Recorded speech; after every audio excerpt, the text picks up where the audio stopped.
इस वीडियो को देख रहे समस्त छात्र छात्राओं का आज की कक्षा में स्वागत है। मेरा नाम दिनेश कुमार चंद्रा है और मैं शासकीय महाविद्यालय भानपुरी में समाज शास्त्र विषय में सहायक प्राध्यापक के पद पर कार्यरत हूं।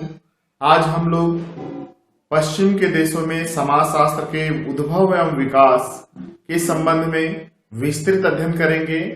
तो आइए शुरू करते हैं। पश्चिम के देशों में समाज शास्त्र के विकास की क्या पृष्ठभूमि रही, कौन सी ऐसी स्थितियां रही जिससे कि समाज शास्त्र का उदय हुआ, जन्म हुआ और आज प्रत्येक देशों में समाज शास्त्र एक विशिष्ट विषय के रूप में अध्ययन अध्यापन का कार्य किया जा रहा है। तो आज की इस कक्षा के बाद विद्यार्थी निम्नांकित बातों को जानने में सक्षम हो पाएंगे, या कहा जाए आज की क्लास का मुख्य उद्देश्य निम्नांकित हो सकते हैं। एक तो पहला, समाज शास्त्र की उदय की क्या पृष्ठभूमि रही है पश्चिम के देशों में। दूसरा, समाज शास्त्र विज्ञान की प्रारंभिक स्वरूप कैसा था। और तीसरा, कि समाज शास्त्र के विकास की विभिन्न अवस्थाओं के बारे में हम जान सकेंगे और वर्तमान में यानी 20वीं सदी में 20वीं सदी के बाद से समाज शास्त्र का क्रमिक रूप से कैसे विकास हुआ और किन किन समाजशास्त्रियों ने क्या योगदान दिया, क्या महत्वपूर्ण योगदान दिया। तो आइए शुरू करते हैं आज की इस कक्षा का। जैसा कि आप जानते हैं कि समाज शास्त्र जो एक विषय है उसके अंतर्गत हम मानव समाज का वैज्ञानिक आधार पर हम अध्ययन करते हैं। वैज्ञानिक दृष्टिकोण से मानवीय समाज का हम अध्ययन करते हैं। चूंकि मानव जो है वो शुरू से ही एक जिज्ञासु प्राणी है, बुद्धिमत्ता वाला प्राणी है और सर्वश्रेष्ठ प्राणी है। इस जगत का, संसार का सर्वश्रेष्ठ प्राणी है। उसके पास बुद्धि है, मस्तिष्क है, तर्क करने के लिए उसके पास मस्तिष्क है। और यही कारण है कि मनुष्य जो है वो शुरू से ही विविध गतिविधियों के बारे में, विविध घटनाओं के बारे में जानने का वो प्रयास करता रहा है, चाहे वो घटनाएं प्राकृतिक क्यों ना हो। इन समस्त घटनाओं के बारे में वो जानने के लिए हमेशा जिज्ञासु रहा है।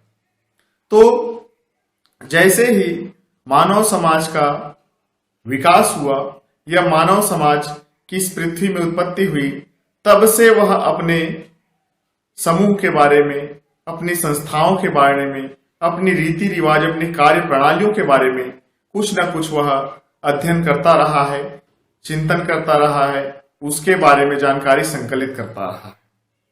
चूंकि मनुष्य प्राकृतिक घटनाओं को जानने का सबसे पहले प्रयास किया, इसलिए प्राकृतिक विज्ञान जो है वो सबसे पहले आए और बाद में उन्होंने सामाजिक घटनाओं का क्रमबद्ध अध्ययन करना चाहा। इसलिए सामाजिक विज्ञानों का उत्पत्ति प्राकृतिक विज्ञानों की उत्पत्ति के बाद में हुआ। तो इस रूप में यदि हम देखें तो समाज शास्त्र का जो अतीत है वो बहुत ही प्राचीन है, बहुत पुराना है, जबकि समाज शास्त्र का संस्थागत विकास या संस्थागत इतिहास बहुत ही छोटा है और इसको एक संस्थागत विषय का रूप लिए लगभग 100 साल या 150 साल से ज्यादा पुराना इसका इतिहास नहीं है। तो जैसा कि आदिम समाज जो थे, उस समाज में प्रचलित समाज का स्वरूप या उस समाज में चिंतन का जो दृष्टिकोण होता था वह धर्म से प्रभावित होता था। मनुष्य के चिंतन में कहीं ना कहीं धर्म का प्रभाव होता था। वह धार्मिक बातों के आधार पर, दृष्टिकोण के आधार पर वह किसी भी तथ्य का विश्लेषण करता था। बाद में धीरे धीरे उसमें परिवर्तन हुआ और धार्मिक आधार को त्याग कर या धार्मिक आधार के साथ साथ उसने दार्शनिक आधार को भी अपनाना शुरू कर दिया।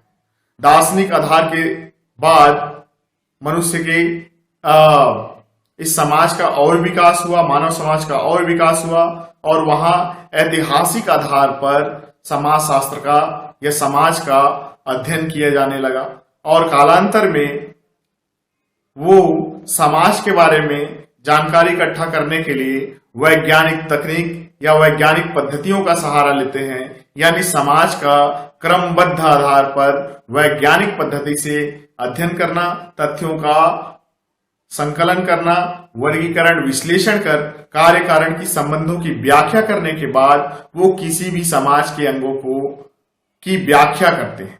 तो इस प्रकार से प्राचीन समय में समाज में देखने का या दृष्टिकोण जो था, समाज को देखने का, व्याख्या करने का दृष्टिकोण धार्मिक था, बाद में दार्शनिक हुआ, ऐतिहासिक हुआ और इसके बाद वैज्ञानिकता का युग आया, यानी समस्त बातों का वैज्ञानिक ढंग से विश्लेषण किया जाने लगा और यही पृष्ठभूमि रही समाजशास्त्र के विकास की। तो समाजशास्त्र का अतीत कह सकते हैं हम बहुत ही लंबा है और जब से मानव समाज आया तब से समाज शास्त्र रहा है, हम कह सकते हैं समाज के बारे में अध्ययन रहा है, यह कह सकते हैं। जबकि संस्थागत रूप से समाजशास्त्र का विकास 19वीं सदी में 1838 में समाजशास्त्र शब्द की रचना के बाद समाजशास्त्र विषय को एक संस्थागत स्वरूप दिया गया और तब से लेकर आज तक यह एक विषय के रूप में स्थापित हुआ और आज विश्व के समस्त देशों में एक विशेष विषय के रूप में सामाजिक विज्ञान के अंतर्गत इसे सारे विश्वविद्यालयों में अध्ययन अध्यापन का कार्य कराया जा रहा है। तो समाजशास्त्र के विकास किन आधारों पर हुआ, इसे बताने के लिए हम समाजविदों को या समाज वैज्ञानिकों को, समाजशास्त्रियों को 3 श्रेणी में विभाजित कर सकते हैं इनके दृष्टिकोण के आधार पर। पहले 3 भागों में हम विभाजित कर सकते हैं।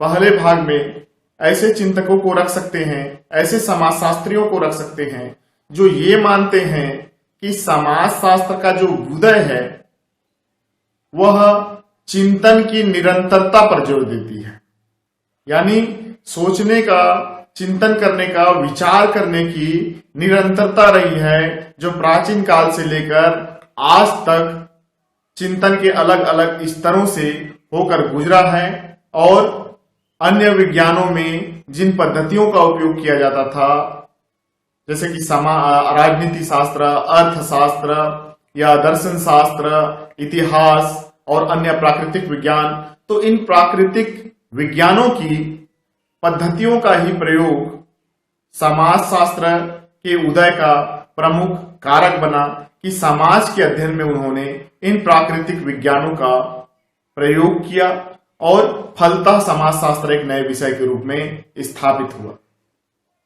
दूसरे समूह के समाजशास्त्रियों का दृष्टिकोण हम माने तो सिद्धांतों एवं तथ्यों के आधार पर, तथ्यों की विवेचना के आधार पर ये समाजशास्त्र की उत्पत्ति एवं विकास को बताना चाहते हैं और इनके संपादक हम मर्टन को मान सकते हैं।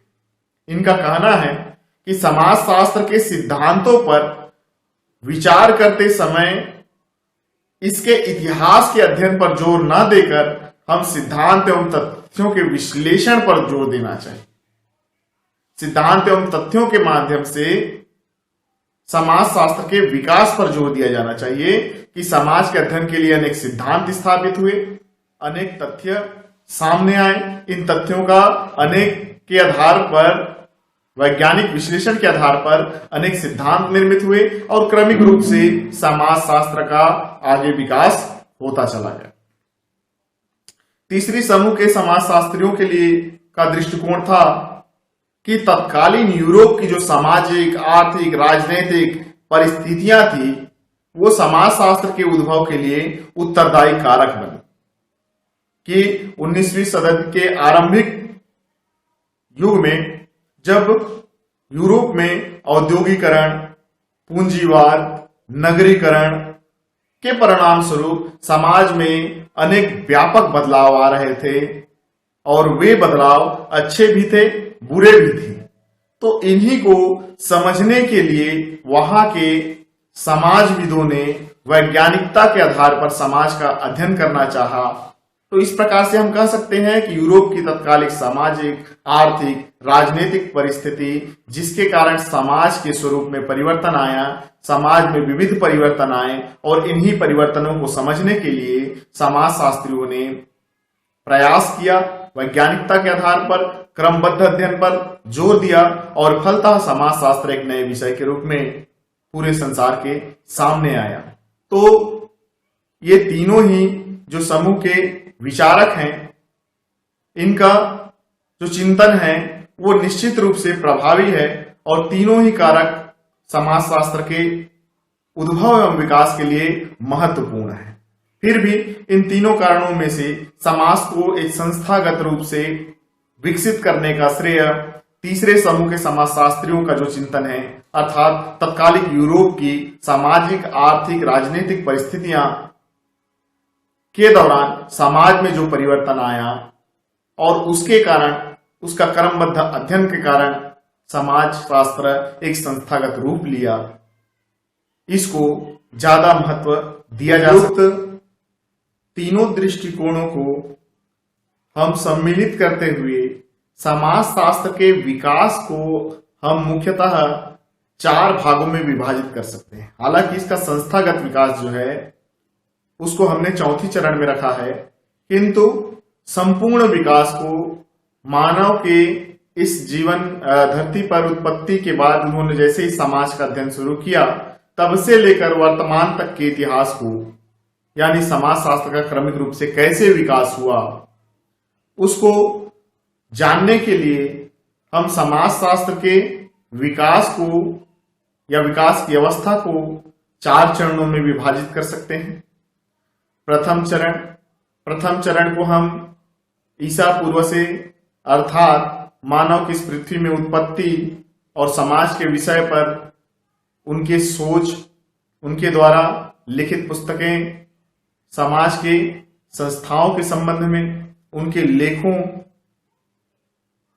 के साथ हम 6ठी शताब्दी तक को इसके अंतर्गत रख सकते हैं। दूसरी अवस्था हम 6ठी शताब्दी से 14वीं शताब्दी तक को रख सकते हैं और तीसरी अवस्था 15वीं शताब्दी से हम 19वीं सदी के उत्तरार्ध को रख सकते हैं और चतुर्थ अवस्था में हम 1838 से लेकर वर्तमान तक के समय को रख सकते हैं। तो इस प्रकार से हम समाजशास्त्र के उत्पत्ति एवं विकास को इन 4 चरणों में रखकर अध्ययन कर सकते हैं। तो आइए देखते हैं इन चारों चरणों में क्रमिक रूप से समाजशास्त्र का कैसे विकास हुआ। तो आइए जानते हैं समाजशास्त्र के उद्भव एवं विकास के विभिन्न चरणों के बारे में। तो सबसे पहले है समाजशास्त्र के विकास की प्रथम चरण। प्रथम चरण में हम ईसा पूर्व से लेकर 6वीं शताब्दी तक के समय को हम प्रथम चरण में रख सकते हैं। इस सामान्यतः माना जाता है कि समाजशास्त्र का प्रारंभिक विकास यूरोप में हुआ और यूरोप में उपस्थित इस समय जो प्रमुख चिंतक रहे उसमें अरस्तु, प्लूटो प्रमुख हुए जिनके साक्ष्य हमें प्राप्त हुए कि इन्होंने तत्कालिक समाज का अध्ययन किया था, तत्कालिक समाज से संबंधित अनेक संस्थाओं के बारे में इन्होंने रुचि दिखाई, उनका विस्तार से अध्ययन किया था। तो प्लेटो जो कि 427 से 347 ईसा पूर्व तक रहे, इनकी रचना रिपब्लिक से हमें पता चलता है और साथ ही अरस्तु जो कि 384 ईसा पूर्व से 322 ईसा पूर्व तक रहे, इनकी पुस्तक थी एथिक्स एंड पॉलिटिक्स। तो इन दोनों ही पुस्तकों में समाज से संबंधित विविध घटनाओं का व्यवस्थित विवरण हमें प्राप्त होता है। तो इससे हमें पता चलता है कि प्राचीन काल से ही समाज के बारे में यूरोप में अध्ययन प्रारंभ हो गया था। चिंतक अध्ययन कर रहे थे समाज के समस्याओं के बारे में, समाज की घटनाओं के बारे में। इनके अतिरिक्त समाजशास्त्र के विकास में लुक्रेशियस जिन्होंने भय का सिद्धांत दिया था, जो 96 ईसा पूर्व से 55 ईसा पूर्व तक रहे, और सीसरो जो 106 ईसा पूर्व से 43 ईसा पूर्व तक रहे, मार्कस आर्लेरियस 121 ईसा पूर्व से 108 ईसा पूर्व तक, और सेंट अगस्टाइन जो 354 ईस्वी से 430 ईस्वी तक रहे। इन सामाजिक चिंतकों का समाजशास्त्र के विकास में उल्लेखनीय योगदान है। इन्होंने तत्कालिक समाज के जो संस्थाएं हैं, समस्याएं हैं, समाज की धर्म के बारे में, जादू टोने के बारे में या दर्शन के बारे में, इन समाजशास्त्रियों ने तत्कालिक समाज की परिस्थिति या तत्कालिक समाज का जो अध्ययन है वो हमारे सामने रखा है साहित्य के माध्यम से। तो निश्चित रूप से उस समय भी समाज का अध्ययन किया जाता रहा है, किंतु उक्त जो अध्ययन था उसमें वैज्ञानिकता का अभाव था। उस समय भी इस अध्ययनों में हमें धर्म का या धार्मिकता का बोध दिखता है, यानी इन अध्ययनों में धर्म का हमें प्रभाव दिखता है, तार्किकता का अभाव दिखता है, वैज्ञानिकता का अभाव दिखता है। तो कह सकते हैं कि उस समय भी समाज का अध्ययन होता रहा है, किंतु समाज को अध्ययन करने का दृष्टिकोण वैज्ञानिक नहीं था। यहां धर्म का प्रभाव था, दर्शन का प्रभाव था।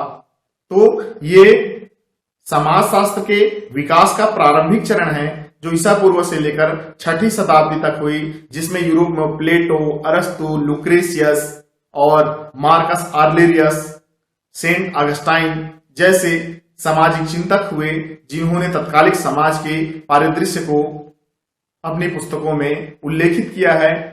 और उक्त उल्लेख से पता चलता है कि इन विद्वानों का जो अध्ययन था उसमें धर्म का प्रभाव था, वैज्ञानिकता का पूर्णतः अभाव था, अतार्किक था।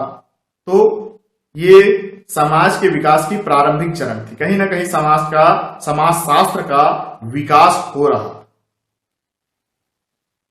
समाजशास्त्र के विकास की दूसरी अवस्था यानी द्वितीय चरण, जिसमें हम 6ठी शताब्दी से लेकर 14वीं शताब्दी को हम इसके अंतर्गत रख सकते हैं।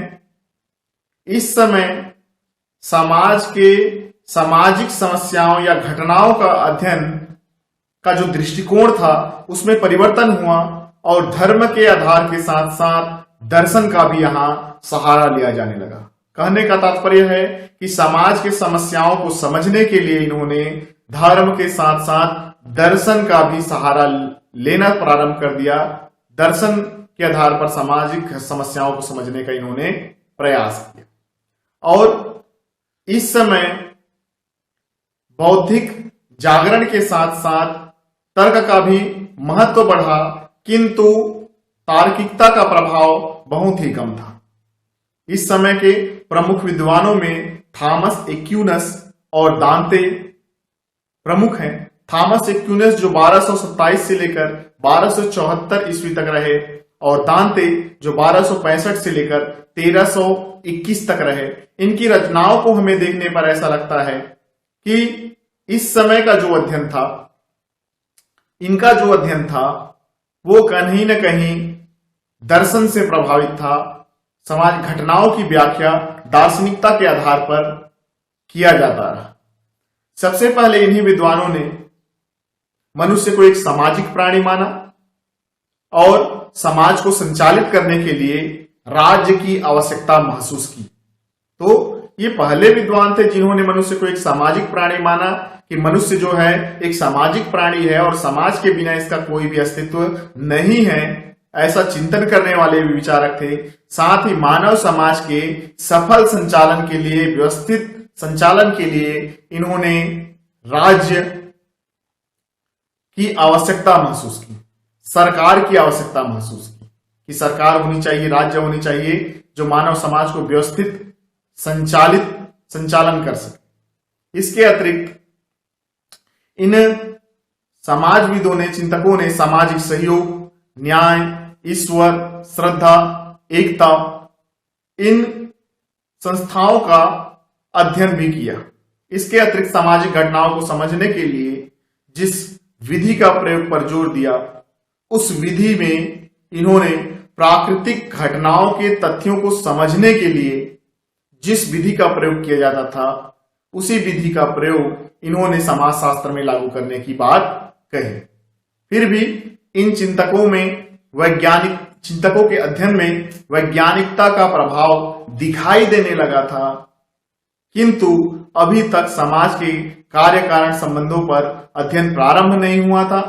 कार्य कारण संबंधों को के आधार पर अध्ययन करने पर जोर दिया जा रहा था, यानी वैज्ञानिकता पर जोर दिया जा रहा था, किंतु अध्ययन प्रारंभ नहीं हुआ था। और जो अध्ययन हुआ था, थॉमस एक्विनास और दांते और तत्कालिक समाजविद जो थे, उनके अध्ययन में कहीं न कहीं धर्म और दर्शन का प्रभाव था, किंतु वैज्ञानिकता के आधार पर अध्ययन किए जाने की बात इन्होंने बार बार रखी।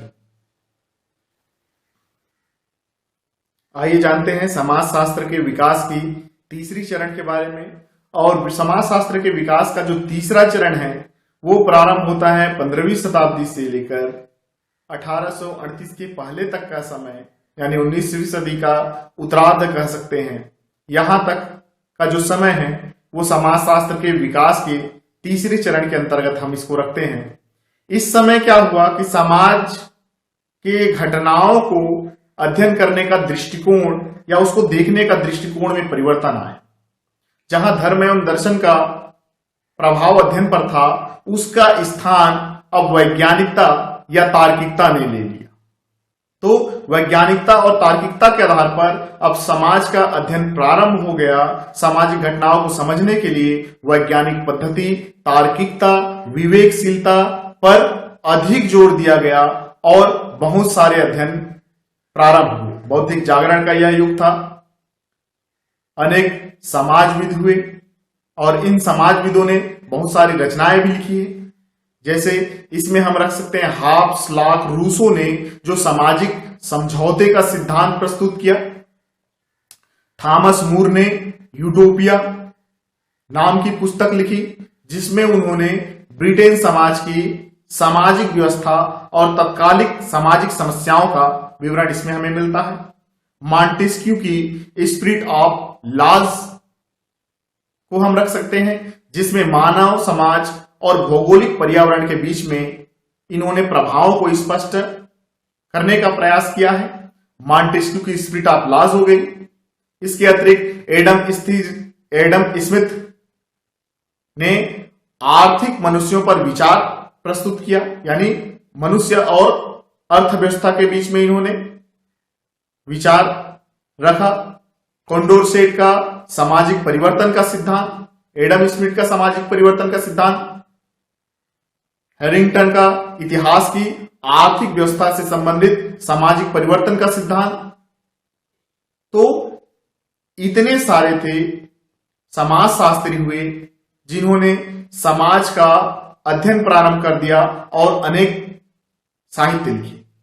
तो Hobbes, Locke, Rousseau, Montesquieu, Vico, Adam Smith, Condorcet या हैरिंगटन, ये जितने भी समाजविद हुए जिन्होंने तत्कालिक समाज का अपने साहित्यों में अध्ययन प्रस्तुत किया, उन समस्त अध्ययनों को देखने से हमें ऐसा लगता है कि इसमें एक रूपता का अभाव था। यानी अलग अलग थे। पर्यावरण के बारे में किसी ने समाज को जोड़कर लिखा है, तो किसी ने ब्रिटेन की तत्कालिक सामाजिक व्यवस्था को लिखा हुआ है, किसी ने अर्थशास्त्र को समाजशास्त्र के समाज के अंतर्गत समझा है। तो इस प्रकार से हम कह सकते हैं कि इन समस्त विद्वानों के अध्ययन से हमें लिखे साहित्यों के अध्ययन से हमें ऐसा लगता है कि इनके अध्ययन में एक रूपता की कमी थी। हालांकि ये लोग वैज्ञानिक पद्धति या तार्किकता के आधार पर अध्ययन कर रहे थे, फिर भी उनके अध्ययन में एक रूपता की कमी थी। और उसका कारण था कि इन लोगों ने समाजशास्त्र और अन्य विज्ञानों के विषय वस्तु को अलग नहीं कर पाए थे, अंतर स्पष्ट नहीं कर पाए थे। यही कारण था कि इनके अध्ययन में अनेकताएं थी, एक रूपता नहीं थी। तो बहुत कठिन कार्य बचा हुआ था कि समाजशास्त्र के विषय वस्तु को अलग करना, तो चूंकि समाजशास्त्र का विषय वस्तु अन्य विज्ञानों से अलग नहीं हुआ था, इसलिए मानव शास्त्र, समाजशास्त्र, दर्शन शास्त्र, अर्थशास्त्र, इन सबको सामान्यतः एक समझा जाता था और समाज के इन पक्षों का ये अध्ययन अपने साहित्य में समाजशास्त्र के रूप में करते थे। तो समाजशास्त्र तो आया ही नहीं था, तो समाज का जो अध्ययन था उसमें संपूर्णता का अध्ययन था, विशेषीकरण का प्रारंभ नहीं हुआ था कि विशेषता समाज के इन्हीं संस्थाओं का अध्ययन किया जाए, निश्चित सीमाओं तक अध्ययन किया जाए। समाज की सीमा निर्धारित नहीं हुई थी, फिर भी एक महत्वपूर्ण अवस्था थी जिसमें सामाजिक घटनाओं को देखने का नजरिया बदला और धर्म एवं दर्शन के आधार पर अध्ययन ना करके अब वैज्ञानिकता या तार्किकता को सामाजिक घटनाओं को समझने के लिए स्वीकार किया गया और समाजशास्त्र का आगे क्रमिक विकास हुआ। समाजशास्त्र के विकास का अगला चरण है चतुर्थ चरण, जिसमें हम कांट से लेकर वर्तमान समय तक का इसके अंतर्गत रखते हैं। तो कांट ने जब 1838 में समाजशास्त्र शब्द दिया, या कांट जब सेंट साइमन के निर्देशन में अध्ययन अध्यापन का कार्य जब कर रहे थे, तो उन्होंने सामाजिक घटनाओं को समझने के लिए प्राकृतिक विज्ञानों की जो पद्धतियां हैं उसके प्रयोग पर उन्होंने बल दिया। इन्होंने वैज्ञानिकता के आधार पर या प्राकृतिक विज्ञानों की जो अध्ययन पद्धति है उसके माध्यम से सामाजिक समस्याओं के अध्ययन पर इन्होंने बल दिया और समाज को या समाज के अध्ययन को उन्होंने विज्ञान की भांति विकसित करने का प्रयास किया और इसी के अंतर्गत उन्होंने समाज का क्रमबद्ध एवं वैज्ञानिक अध्ययन सर्वप्रथम प्रस्तुत किया। 1838 में उन्होंने सबसे पहले समाजशास्त्र शब्द दिया। इसके पहले वो इस विषय को सामाजिक भौतिकी कहा करते थे और बाद में इन्होंने 1838 में इस शब्द का नाम, इस विषय का नाम चेंज कर इसे समाजशास्त्र कहा और यही कारण है कि उन्हें हम समाजशास्त्र का जनक या फादर ऑफ सोशियोलॉजी के नाम से जानते हैं। और एक तो सबसे पहले उन्होंने 1838 में समाजशास्त्र शब्द दिया, यानी समाजशास्त्र शब्द की रचना हुई, और दूसरा कि उन्होंने सर्वप्रथम ऐसे समाजशास्त्री थे जिन्होंने समाज का क्रमबद्ध एवं वैज्ञानिक अध्ययन करने का प्रयास किया। तब से लेकर आज तक क्रमिक रूप से समाजशास्त्र का संस्थागत विकास चल रहा है।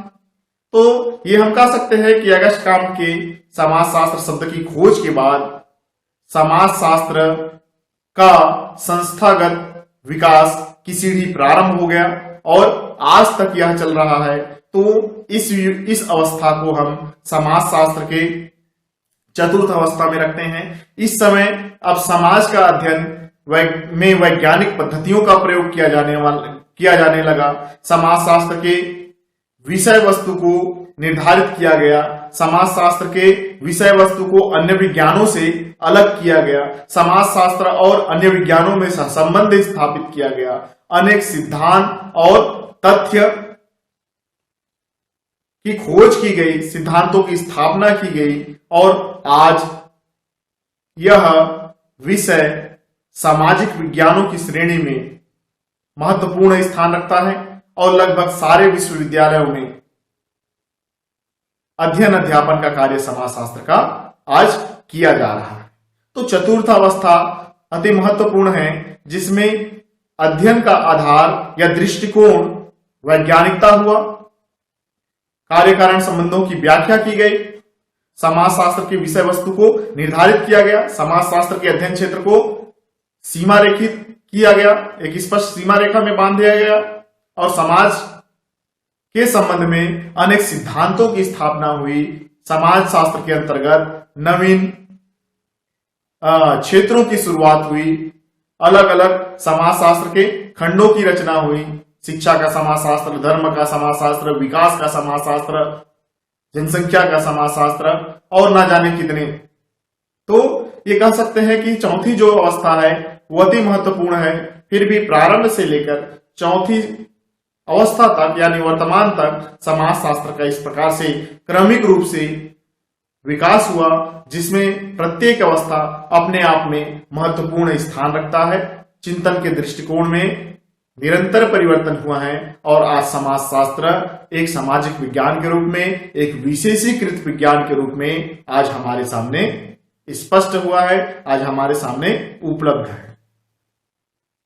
इस प्रकार फ्रांस के दार्शनिक अगस्ट काम्ट ने समाज का क्रमबद्ध अध्ययन प्रस्तुत करने के लिए या समाज की सामाजिक घटनाओं का वैज्ञानिक अध्ययन करने के लिए एक नए विषय को जन्म दिया और वह विषय तेजी से यूरोप सहित संसार के सारे देशों में तेजी से फैल गया। तो आइए देखते हैं विश्व स्तर पर समाजशास्त्र का विकास कैसे हुआ। तो सबसे पहले हम देखें तो विश्व स्तर पर सर्वप्रथम 1876 में येल विश्वविद्यालय अमेरिका में समनर ने समाजशास्त्र का अध्यापन कार्य प्रारंभ कराया। तो 1876 में येल विश्वविद्यालय अमेरिका में समाजशास्त्र का अध्ययन प्रारंभ हो गया और वहां समाजशास्त्र का अध्ययन कराने वाले समाजशास्त्री थे प्रोफेसर समनर, और यही कारण है कि समनर को समाजशास्त्र का प्रथम प्रोफेसर माना जाता है। इसके अतिरिक्त समाजशास्त्र का सर्वाधिक जो विकास है वो अमेरिका में हुआ है, इसलिए इसे कई समाजशास्त्री अमेरिकी विज्ञान भी कहते हैं, पश्चिमी विज्ञान के रूप में माना जाता है। तो समाजशास्त्र शब्द की खोज फ्रांस में हुई और सबसे ज्यादा विकास इसका अमेरिका में हुआ। 1895 में औपचारिक रूप से शिकागो संप्रदाय की स्थापना हुई, यानी अमेरिका में शिकागो संप्रदाय की स्थापना हुई, यानी सामाजिक चिंतकों के एक ऐसे समूह का निर्माण हुआ, संस्था का निर्माण हुआ जो समाजशास्त्र के क्षेत्र में अपना चिंतन रख सकते थे। और इसी संप्रदाय द्वारा 1895 में समाजशास्त्र की प्रथम पत्रिका अमेरिकन जर्नल ऑफ सोशियोलॉजी का प्रकाशन है। तो 1895 में शिकागो संप्रदाय की स्थापना अमेरिका में हुई और इसी संप्रदाय द्वारा 1895 में ही अमेरिकन जर्नल ऑफ सोशियोलॉजी नामक पत्रिका का प्रकाशन हुआ, संपादन हुआ, और शिकागो संप्रदाय के संस्थापक एल्विन स्मॉल थे। आगे देखें तो 1889 में फ्रांस में भी समाजशास्त्र का अध्यापन कार्य प्रारंभ हो गया। तो 1895 में अमेरिका में, 1889 में फ्रांस में समाजशास्त्र का अध्ययन प्रारंभ हो गया। 1907 में इंग्लैंड में यानी ब्रिटेन में, 1924 में मिस्र में, 1925 में मैक्सिको में, 1947 में स्वीडन में। तो इस प्रकार से यह क्रमिक रूप से पूरे देशों में अध्ययन अध्यापन इसका प्रारंभ हो गया और इसके साथ ही भारत में भी 1914 से समाजशास्त्र का अध्ययन अध्यापन प्रारंभ हो गया।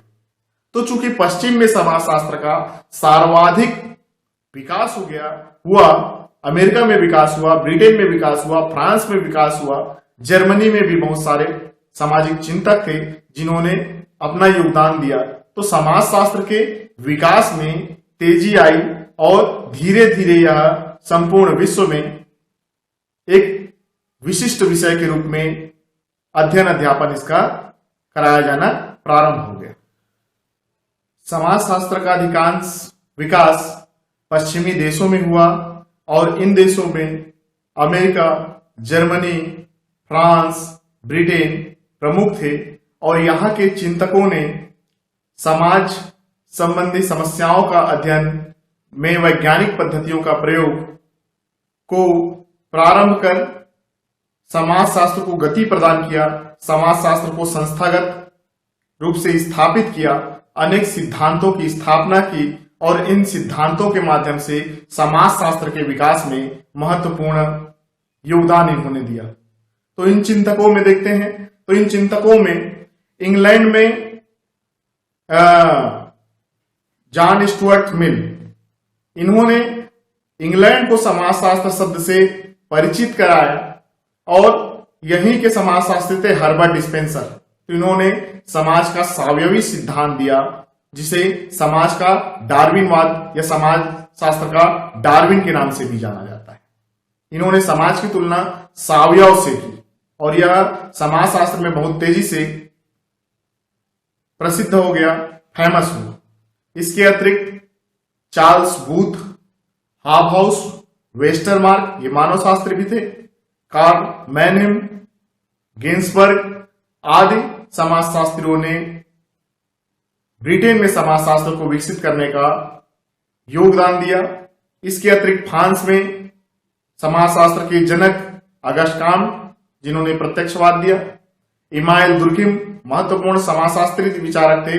अधिकांश समाजशास्त्री तो इमानुएल दुर्खिम को ही समाजशास्त्र का वास्तविक जनक या पिता कहते हैं, क्योंकि इन्होंने सामाजिक विज्ञानों की अन्य शाखाओं से अन्य सामाजिक विज्ञानों से समाजशास्त्र के विषय वस्तु को अलग करने का कार्य किया, यानी समाजशास्त्र के विषय वस्तु को अन्य विज्ञानों से अलग किया और महत्वपूर्ण बहुत सारी पुस्तकें इन्होंने लिखी, जिसमें सुसाइड, आत्महत्या का सिद्धांत प्रमुख था।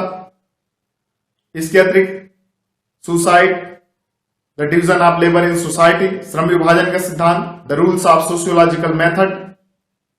तो ये महत्वपूर्ण समाजशास्त्री विचारक थे जो फ्रांस के थे। टार्डे, लिबले, तो ये सब फ्रांस में समाजशास्त्र को विकसित करने का योगदान दिया।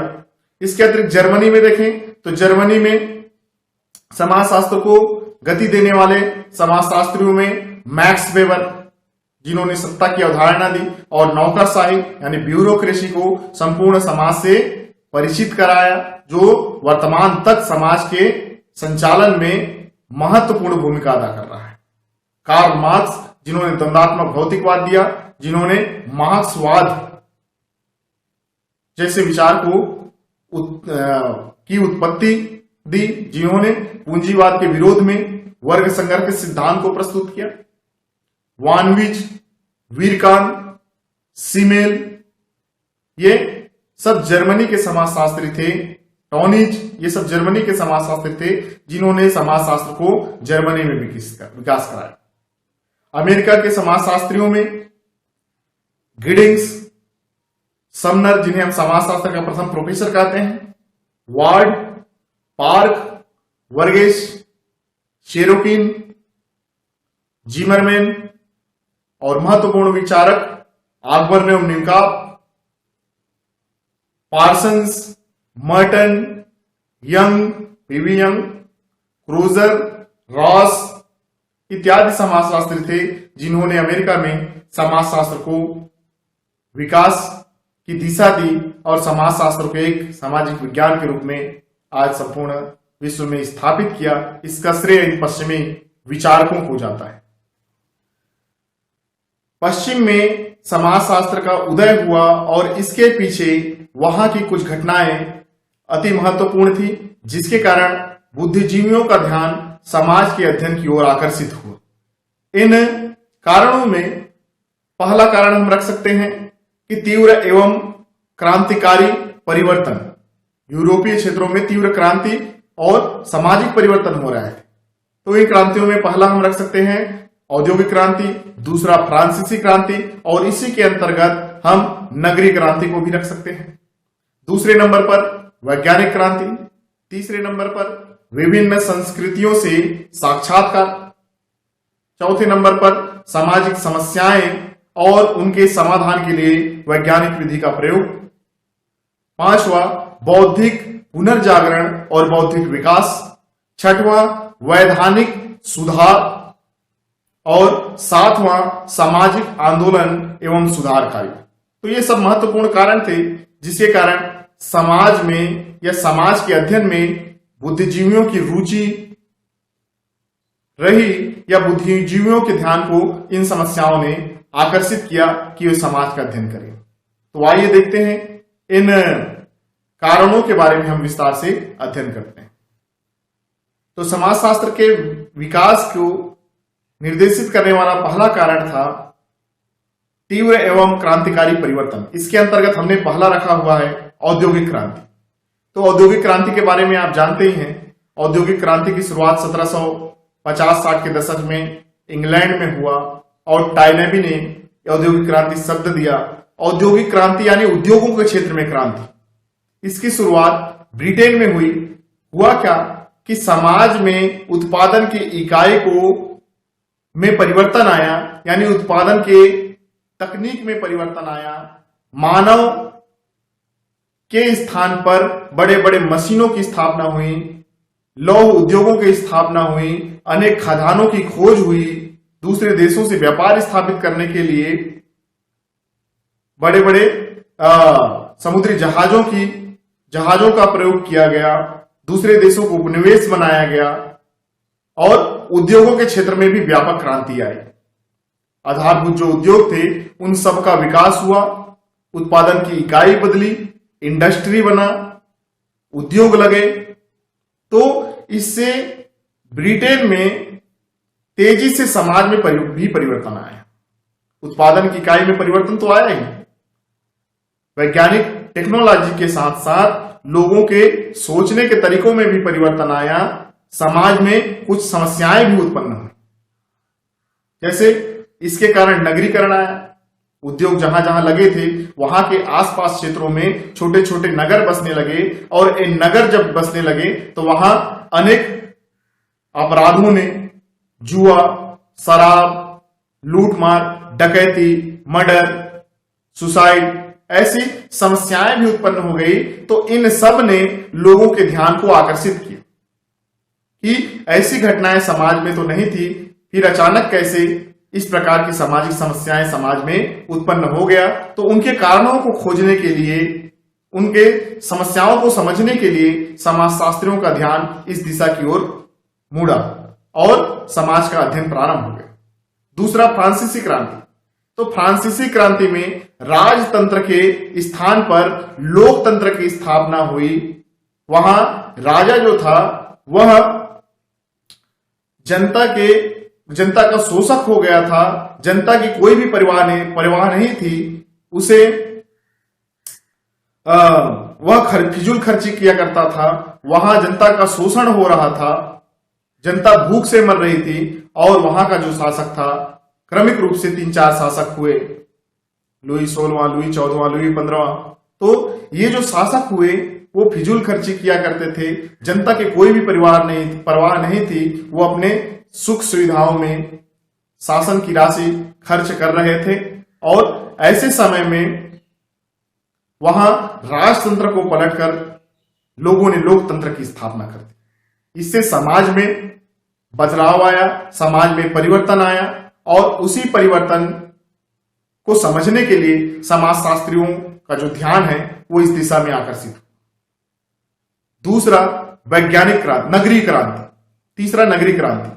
तो नगरीय क्रांति का तात्पर्य है कि बड़े बड़े नगर बसने लगे, उद्योगों के नाम पर नगर बसने लगे, धार्मिक स्थलों के नाम पर नगर बसने लगे और नगर बसने के कारण वहां लोगों का प्रवासन शुरू हो गया, प्रव्रजन शुरू हो गया।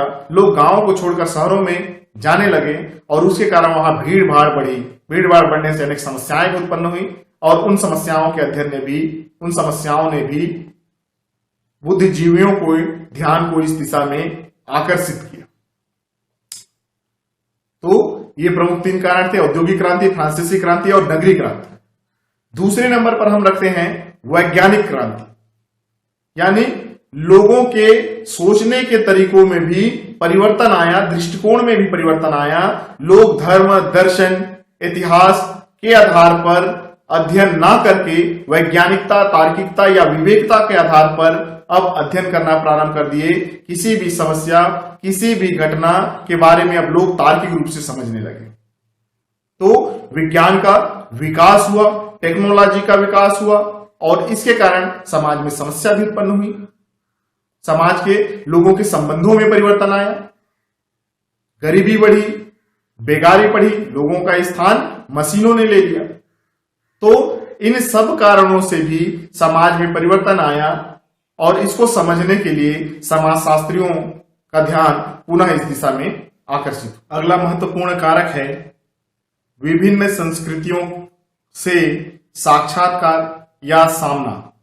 ये कह सकते हैं कि औद्योगिकरण, नगरीकरण या विज्ञान के विकास के साथ साथ अब संपूर्ण विश्व एक ग्राम के रूप में, वैश्विक ग्राम के रूप में जुड़ना प्रारंभ हो गया था।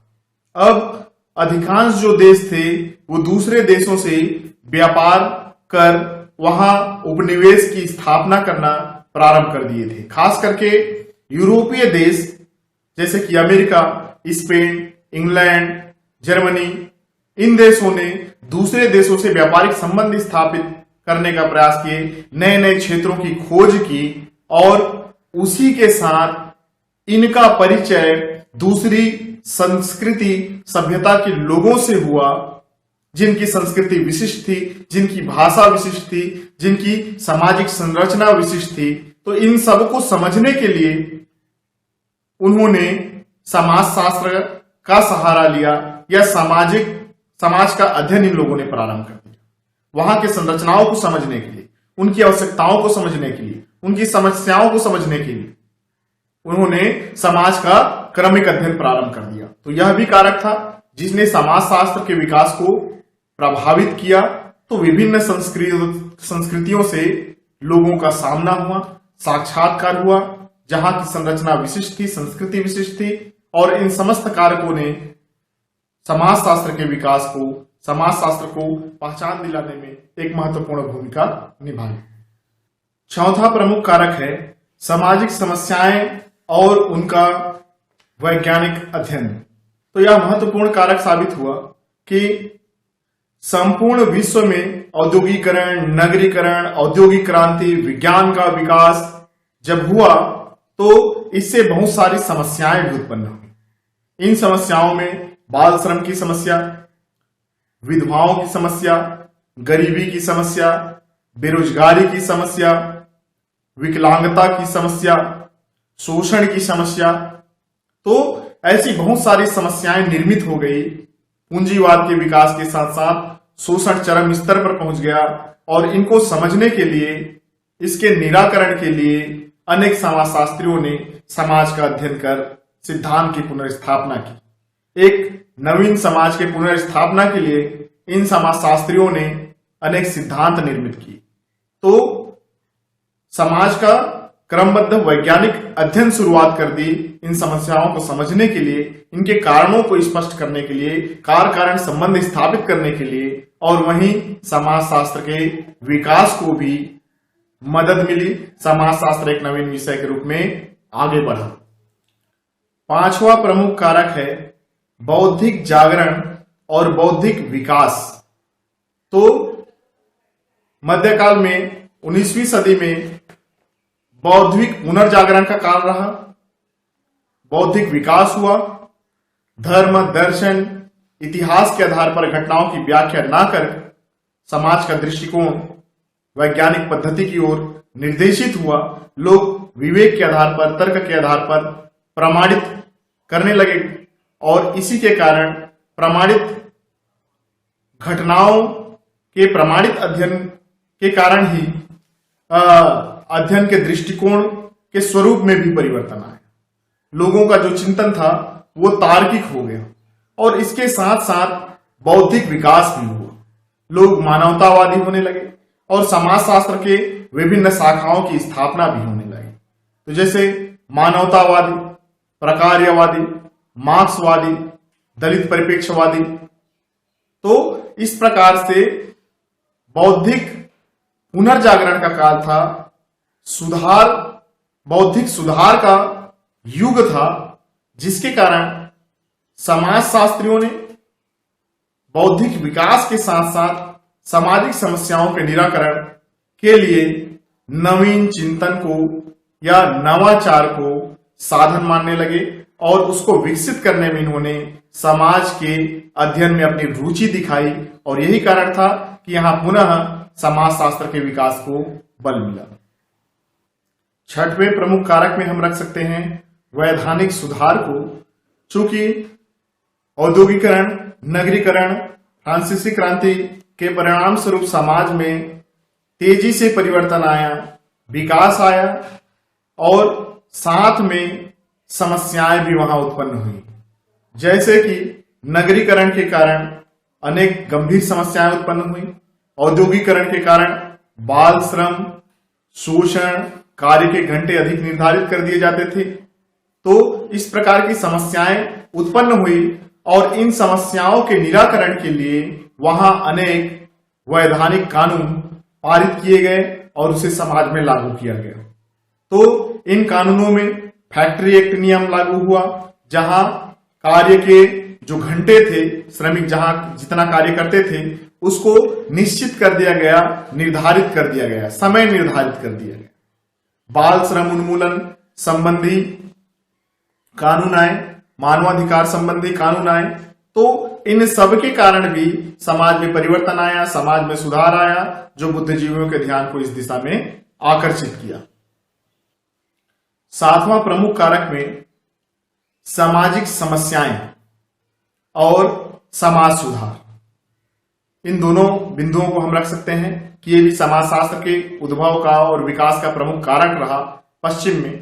तो पश्चिम में औद्योगिकरण, नगरीकरण के विकास के साथ साथ वहां कुछ समस्याएं भी उत्पन्न हुई। अपराध, वेश्यावृत्ति, जुआ और नशा, तस्करी, डकैती, चोरी, आत्महत्या, तो ऐसी बहुत सारी सामाजिक घटनाएं, विसंगति मूलक घटनाएं समाज में घटित होने लगी, जो कि नवीन थी। और इन सब के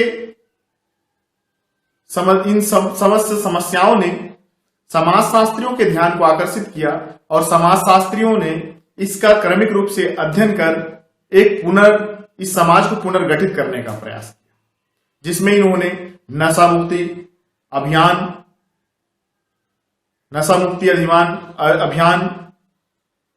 बाल श्रम उन्मूलन कानून, मानवाधिकार के बातें, रोग के निदान के लिए वहां अस्पताल, अनाथालय, वेश्यावृत्ति के विरुद्ध नियम कानून, तो ऐसे सब नए नए चीजें समाज में लागू करने लगे। इन समस्याओं को समाप्त करने के लिए, इन समस्याओं के निराकरण करने के लिए।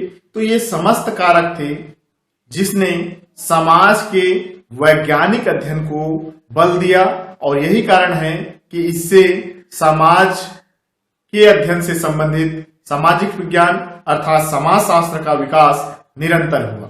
तो ये प्रमुख कारक थे जिसने समाजशास्त्र के विकास को महत्वपूर्ण गति प्रदान की, जिसमें औद्योगिक क्रांति, फ्रांसीसी क्रांति और नगरीय क्रांति, बौद्धिक पुनर्जागरण, वैज्ञानिक क्रांति, सामाजिक समस्याएं और उनका वैज्ञानिक अध्ययन, साथ में वैधानिक सुधार आंदोलन, तो ये समस्त कारक थे जिसने समाजशास्त्र के विकास को गति प्रदान की, समाज शास्त्रियों के चिंतन को समाज के चिंतन की ओर आकर्षित किया।